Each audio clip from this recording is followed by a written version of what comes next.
Hey guys, so today let's talk about a recent crazy idea I had, water cooling my PC. Uh Honestly, I was just pretty bored and I needed a project to keep myself busy, and one thing led to another, some money wasted, you know how it is, and I'm here. So let me just start off by saying I've never water cooled a PC before. The closest thing I've got into doing anything like this is installing an AIO.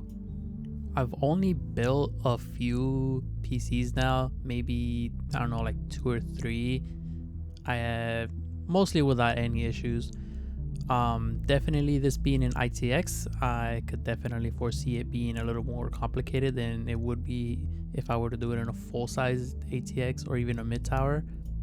So today I'm building in the Ncase M1, which to small form factor PC enthusiasts is a very well-known case, highly regarded by a lot of people as a certain type of holy grail. I think I have to agree pretty well. It definitely allows you to fit a lot into it for the very small size that's in it.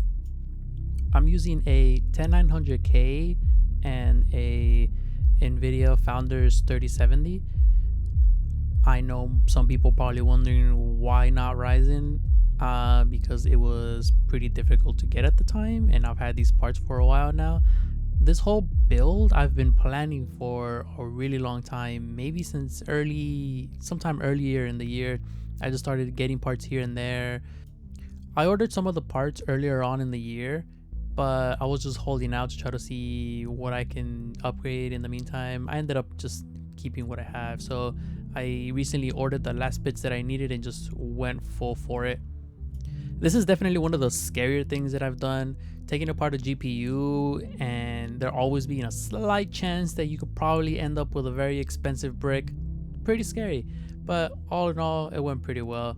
Some of EK's instructions are pretty bad, so like you can see right here where the thermal pads are, I ended up putting a little bit of pieces there, even though the instructions didn't say so. But when you reference the water block and the original air cooler, it looks like it should have had some there, so I just went ahead and put that. In the end, it looks like that's exactly what needed to be done, and it fit perfectly fine. Once I had gotten to this part of the build, most of my fears were gone. As you can see, it was just mainly tightening some screws here, a few more thermal pads for the back plate. It was pretty easy. I wasn't too worried about messing that part up anymore. I did put one screw on a bit too early, but I ended up finding out that the backplate didn't go on very well, so I just took that out and put it over the backplate. Right here you can see that it's the one that's closest all the way to the top left. That's the one that needed to be put after installing the backplate. I was super surprised actually when I finally put the whole water block assembly together. This thing weighed way more than it originally did with a full air cooler. It's probably just all the metal that was used and copper. It just made it really dense, it was a pretty cool thing. Definitely wasn't expecting that. Alright, now down to the CPU. This is honestly the much more easier part. I wasn't worried about this part at all. It was really straightforward. I had to do some cutting in the back for the, I guess, rubber insulator pad that held it between the bracket. That was pretty easy. I wasn't expecting to have to cut it, but I mean, it said so that if it doesn't fit in the instructions, it said if it doesn't fit, just make some cuts. So I guess I went forward with that. From here on out, it was pretty much just like installing an AIO block, tied in evenly, not one too much than the other, so that it spreads the thermal paste properly. And now it's time to start working on all the fittings. So I had two 90 degrees on the CPU block, and then I put two more 90 degrees on the side rad, and then I had straights coming out of the pump and then into two 90 degrees on the GPU block. And then from there, all the runs are pretty straight, honestly. Like, this is just exactly how I planned it.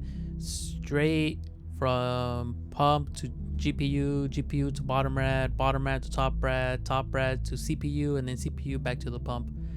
Luckily, it all pretty much lined up exactly how I had planned it, so there wasn't too much struggling. My fingers definitely hurt towards the end of this though, having to tighten every single fitting by hand, especially when you get into those really small cramped spaces. It gets pretty difficult. I definitely considered a wrench, but I was afraid that if I put too much force into it that I could probably bend something and I would have just completely lost the fitting to that, and then I would have had to have waited maybe like a week or two to get some more replacement fittings. And now at the leak test, I made sure to order this too because I was not gonna want to take any chances, and I wanted to be really sure that once I put fluid in, that the fluid stays in and not all over all the expensive parts in there.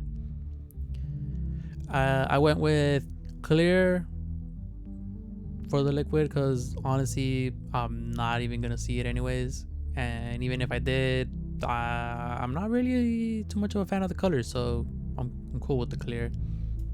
And just like that, it's been over 48 hours. I haven't had a leak, thankfully, and my temps have never been this good before.